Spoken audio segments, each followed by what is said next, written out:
Bonjour à tous, que la paix soit avec vous, j'espère que vous allez bien. Aujourd'hui, je vais vous parler d'un sujet d'actualité. Je vais vous parler d'un sujet d'actualité qui porte sur les îles Éparses.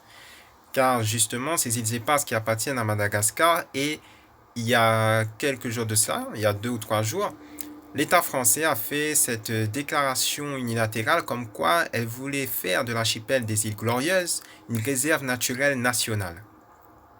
Et donc, dans cette vidéo, je vais m'intéresser aux questions relatives au droit international et également aux enjeux géopolitiques relatifs aux îles Éparses. Et en même temps, je vous invite à aller sur notre page Facebook qui s'intitule KKA-Ubuntu, où justement un des frères de notre mouvement panafricaniste a écrit un article sur l'histoire justement des îles Éparses. Et donc voilà, je vous invite à aller sur cette page Facebook et notre mouvement panafricaniste qui s'appelle Ubuntu. Du coup voilà, et donc pour commencer déjà, il faut savoir que les îles Éparses sont composées de l'île Tromelin, de l'archipel des Glorieuses, de Juan de Novas, de Bassas da India et de l'île Europa. Et donc, l'État français considère que les îles Éparses sont une collectivité française faisant partie des terres australes et antarctiques françaises, qu'on appelle aussi les TAF.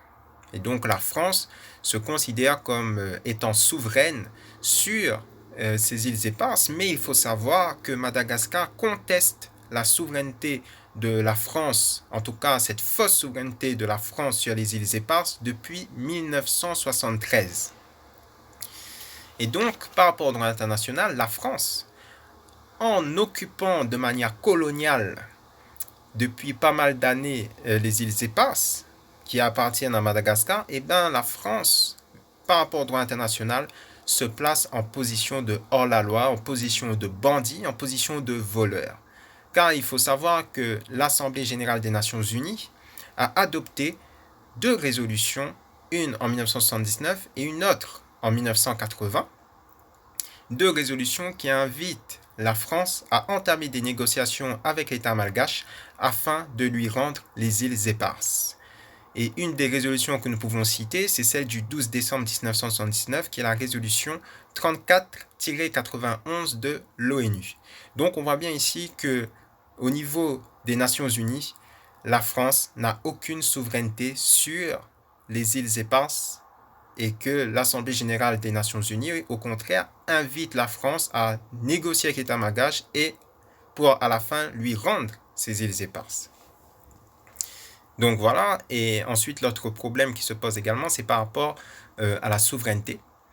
Car justement ici, par rapport à la souveraineté, nous voyons qu'il y a un gros problème car l'État malgache, comme la plupart des États africains, l'État malgache est indépendant sur le papier, mais dans les faits, dans la pratique, n'exerce pas pleinement sa souveraineté. Et la souveraineté est justement un principe fondamental en droit international, car un État ne peut pas porter atteinte à la souveraineté d'un autre État. Ici, c'est contraire aux règles, aux principes du droit international. Et par rapport à la souveraineté, je vais vous donner ici une définition de la souveraineté. Donc déjà, il faut savoir qu'il y a 2 types de souveraineté. Il y a la souveraineté interne et la souveraineté externe. Par rapport à la souveraineté interne, c'est un pouvoir suprême qui est reconnu à l'État et qui implique que cet État, justement, a une compétence exclusive sur le territoire national. Et la souveraineté externe, ça implique qu'un État, dans l'ordre international, ne peut pas être soumis aux volontés et aux désirs d'un autre État, et que cet État en question ne peut être limité que par ses engagements internationaux. Donc ici, on voit bien que par rapport à la souveraineté interne, malheureusement, Madagascar voit l'exercice de sa souveraineté interne être entravé par l'occupation coloniale d'une partie de son territoire, en l'occurrence les îles Éparses, par l'État français. Puis, par rapport justement à la souveraineté externe, ici on peut faire un constat qui est global, c'est que malheureusement, la plupart des États africains n'exercent pas cette souveraineté externe car ils sont malheureusement soumis aux volontés et aux désirs des puissances occidentales. Donc on voit ici qu'il y a un problème qui doit être réglé au niveau de la souveraineté, car on ne peut pas se déclarer indépendant, avoir son drapeau, avoir son gouvernement, avoir son hymne national et ne pas exercer pleinement sa souveraineté. Ici, il y a une grosse contradiction. Puis, l'autre problème également, toujours relatif au droit international, c'est qu'ici, il y a une atteinte au principe justement du respect de l'intégrité du territoire malgache. Et ici, je vais m'appuyer sur ce qu'a dit un juriste malgache en droit international, qui est monsieur Hari Manana, qui a dit justement qu'il s'agit ici d'une violation du principe du respect de l'intégrité du territoire malgache. Et ici, bien sûr, il s'appuie sur les deux résolutions que je vous ai citées précédemment, résolution de 1979 et de 1980 de l'Assemblée générale des Nations unies, qui invite la France à rendre les îles Éparses à l'État malgache. Et donc voilà, ce qu'on peut faire également, c'est une critique globale par rapport au droit international, quand on voit ici que le droit international n'empêche pas justement les pratiques colonialistes des puissances occidentales vis-à-vis de nos pays. Car ici, on voit la France qui occupe illégalement depuis pas mal d'années une partie du territoire malgache en occupant les îles Éparses. On voit la France qui déclare vouloir faire de l'archipel des îles Glorieuses une réserve naturelle nationale. Et la France peut agir ainsi, comme d'autres puissances occidentales, sans être sanctionnée par des institutions internationales. Donc ici, on voit qu'il y a une carence au niveau du droit international. Et malheureusement, souvent, le droit international est utilisé pour dominer nos pays. Et on peut le voir par rapport notamment à la Cour pénale internationale, où la plupart des personnes poursuivies sont justement des personnalités africaines. Donc voilà. Ensuite, je pense que maintenant, nous pouvons parler aussi des enjeux géopolitiques relatifs aux îles Éparses. Et là, ici, nous avons notamment, nous pouvons en tout cas nous poser la question de pourquoi la France porte autant d'intérêt à des îles, à des pays qui se situent à 7000, 8000, voire 10 000 km de ces côtes. Et bien sûr, derrière, il y a des enjeux géopolitiques, il y a des intérêts économiques que la France ne veut pas du tout perdre dans la région. Et il faut savoir que notamment les îles Éparses se situent dans le canal du Mozambique. Les îles Éparses se situent dans le canal du Mozambique qui est considéré comme le futur Eldorado énergétique. Car le canal du Mozambique est justement riche en ressources halieutiques, mais il est également très riche en hydrocarbures, c'est-à-dire en gaz et en pétrole. Donc ici, on voit un peu plus pourquoi la France porte autant d'intérêt à ces îles.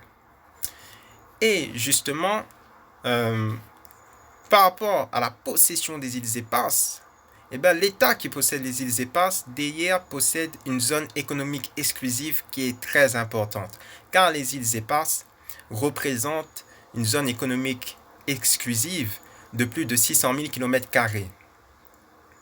Et donc, par rapport justement à la zone économique exclusive, il s'agit d'un espace maritime qui permet à l'État qui possède cet espace maritime d'être souverain dans cette zone et de pouvoir et d'avoir tous les droits pour exploiter toutes les ressources, les richesses qui sont justement dans cet espace maritime. Et donc ici, on voit pourquoi la France porte autant d'intérêt à ces îles Éparses, car derrière, il y a des enjeux économiques qui sont très, très importants. Et puis ensuite, l'autre point également par rapport au canal du Mozambique, qui est un enjeu important dans l'océan Indien aujourd'hui, c'est que le canal du Mozambique est une route maritime, justement, qui est très importante, une route maritime stratégique, car il faut savoir que la majorité, tous les pétroliers en provenance du Moyen-Orient passent par le canal du Mozambique pour ensuite transiter vers l'Europe et vers l'Amérique. D'où l'importance pour la France et par extension pour les Occidentaux d'avoir une présence militaire dans l'océan Indien et plus particulièrement dans le canal du Mozambique pour sécuriser leur approvisionnement, notamment en hydrocarbures. Et donc, cette présence militaire française dans le canal du Mozambique et plus globalement dans l'océan Indien se manifeste par les forces armées de la zone sud de l'océan Indien. Ce sont des unités de l'armée française qui sont stationnées à La Réunion et à Mayotte et qui ont pour mission de préserver les intérêts de la France dans l'océan Indien et qui ont des capacités pour se déployer dans les pays de la région si cela est nécessaire. Et par rapport aux Fazoï, justement, vous pouvez retrouver les missions qui leur sont attribuées sur le site ladéfense.gouv.fr. Et il faut savoir qu'une des missions qui leur sont attribuées est de préserver la souveraineté, en tout cas la fausse souveraineté de l'État français sur les îles éparses. Et cela en maintenant une présence militaire permanente sur les îles éparses. Car il faut savoir qu'aujourd'hui, les îles éparses sont des bases militaires françaises qui justement permettent à la France d'avoir un contrôle stratégique sur le canal du Mozambique, en tout cas cette partie du canal du Mozambique, et du coup de préserver leurs intérêts par rapport au canal du Mozambique. Donc voilà ce que j'avais à dire justement par rapport à ces îles éparses.